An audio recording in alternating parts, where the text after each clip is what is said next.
niyo pa sinasabing on the way, on the way. Na anino ng isang bumbero, wala pa dito. Whatever, basta bilisan niyo. Whew.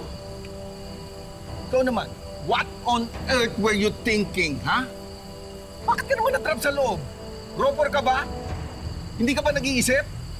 I thought you an intelligent human being. Eh bakit engot-engot ka? Gusto ko lang naman pong takutin si Jiro pa.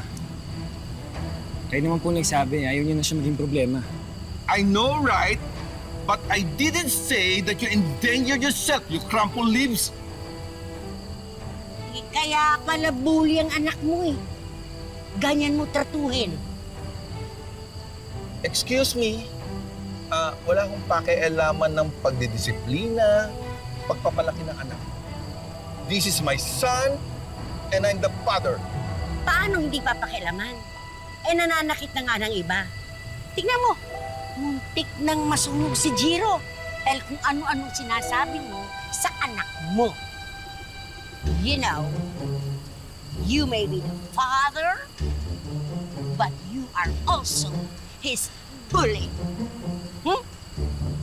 Blah, blah, blah, blah, blah, blah, blah, blah. Let's go, son.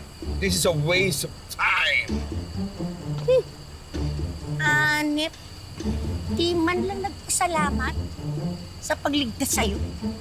Pangklase talaga. Ako po, gusto ko pong magpasalamat sa inyo. Lalo na sa'yo, Jiro. Binalikan mo ako kahit masama ako sa'yo.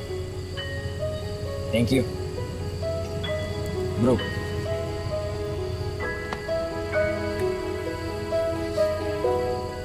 Let's go, son. Faster, quickly, hurry up.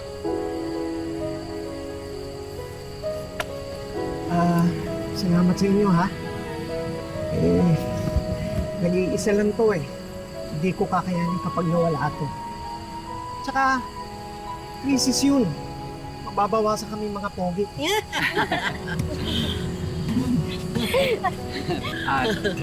Thank you, Winnie, Lucy. Tapang mo kanina, Jiro, ha? Talagang pinalikan mo pa si Marcus. Oo nga. Lalo na nung pinagtanggol mo si Mang Dudut. Expected na yun kasi mahal mo. Madaling maging matapang para sa mga mahal natin. Pero tulad nga ng sabi sa amin ni Nanay noon, kakaibang tapang at lakas na loob ang kailangan para iligtas ang ibang tao, lalo na ang Kaaway. Naaalala niyo pa rin ano hanggang ngayon? Siyempre naman, Nay. At dahil naging matapang ka,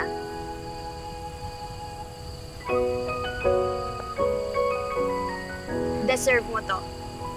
Wow! Tingnan natin.